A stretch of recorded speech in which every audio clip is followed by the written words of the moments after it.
Oh, mes amis, you have offended my honor. I demand satisfaction. Oh, skin your hog leg, monsieur.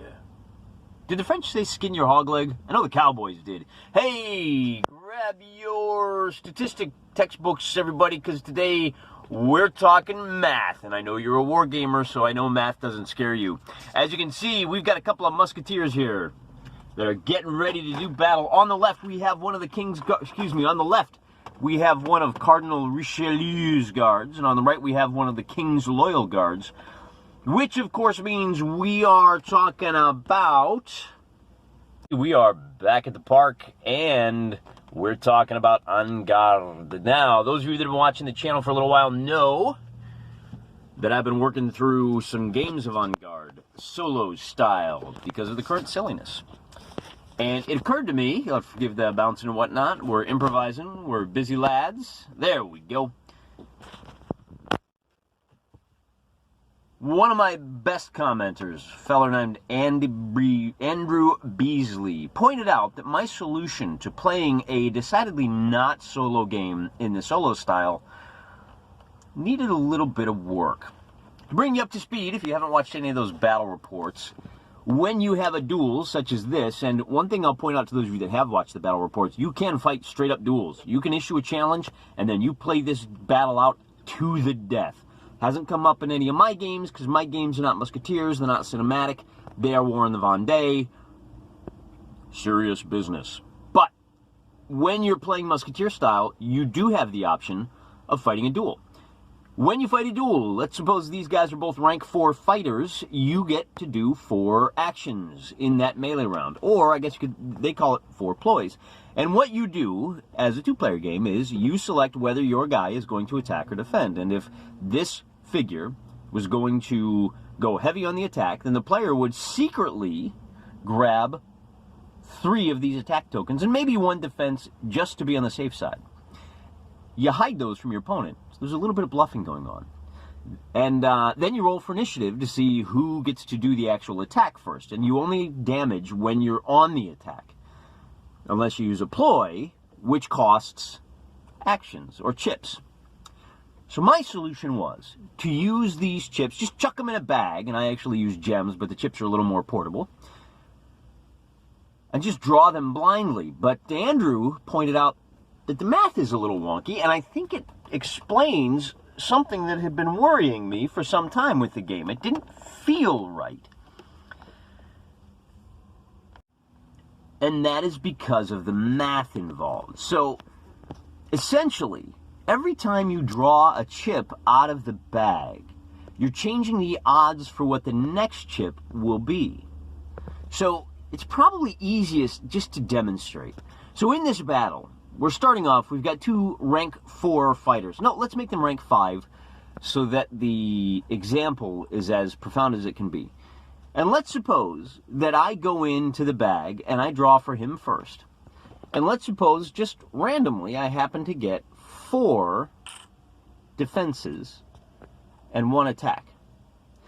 Now, when he drew his ploys, he was looking at a total of 12 attack and 12 defense.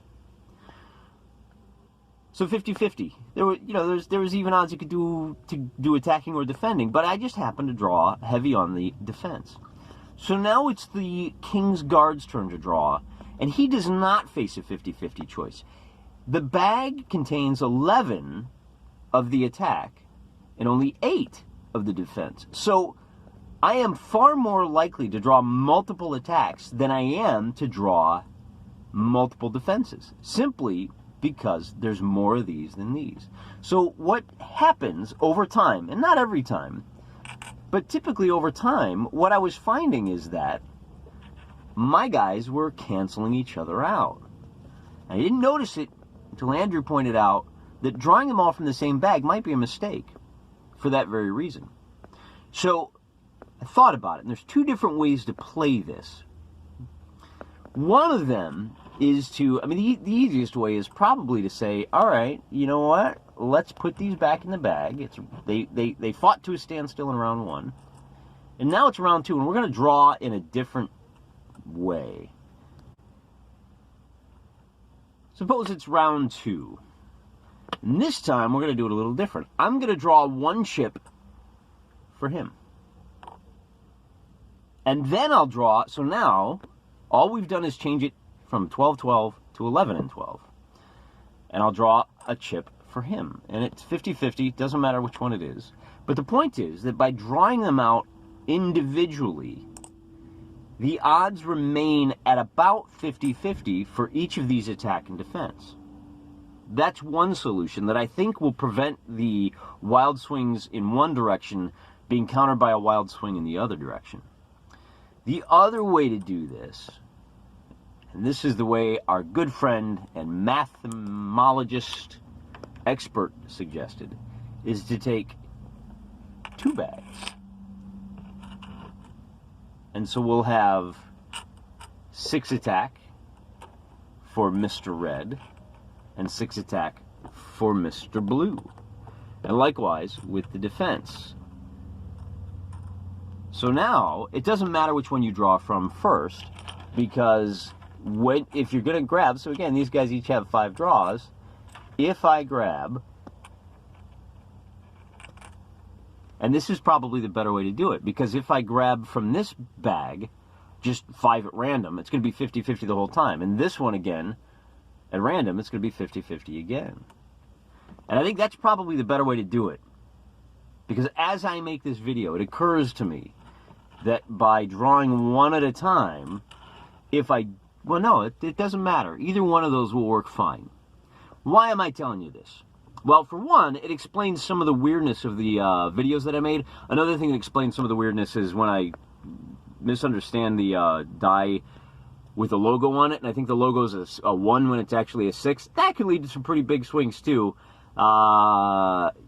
Again, talking about statistics, if I got one die that essentially has 2 1 pips, and then 2 through 5, those guys are fighting at a distinct disadvantage. And I did that. There's a mistake for filming a game at 12:30 at night.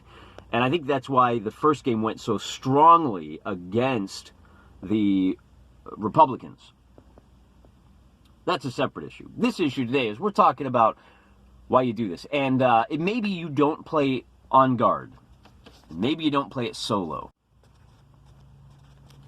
But this is a fairly common mechanic, and I just wanted to point out how wonky statistics can get. And if you are in a situation where you are having to game solo on a regular basis, this is the kind of thinking that you need to do. And, as you solve your own wargaming problems, if you're not buying the prepackaged McDonald's-style war games, then you're going to have to be aware of these little oddities. And frankly, this is why we have Wargaming YouTube, because it's something that probably wouldn't have occurred to me for at least another 6 games. But I am not the smartest guy in the room. I've been around the block a few times, and I know a few things that maybe you don't, but all of us are smarter than any of us. So I want to give a shout out to one of my regular commenters, Andrew, for bringing this to my attention. And as we move forward, as we play additional games of On Garde, then I'll be sure to keep this in mind, and I'll use one of these 2, depending on how motivated I am that day. But in the meantime, keep this in mind for your own games. Keep in mind how the statistics of drawing chips out of a bag work.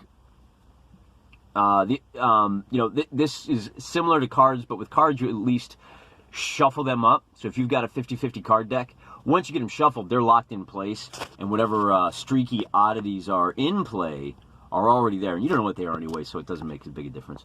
Anyway, that's all I got for you today. Thanks for watching, and if you play Osprey, let me know. And if you have another solution for how to do this, how to solo play blind draws and bluffing your opponent, let me know. I'd love to hear it. In the meantime, and until next time, remember, fellas, I'm praying for you.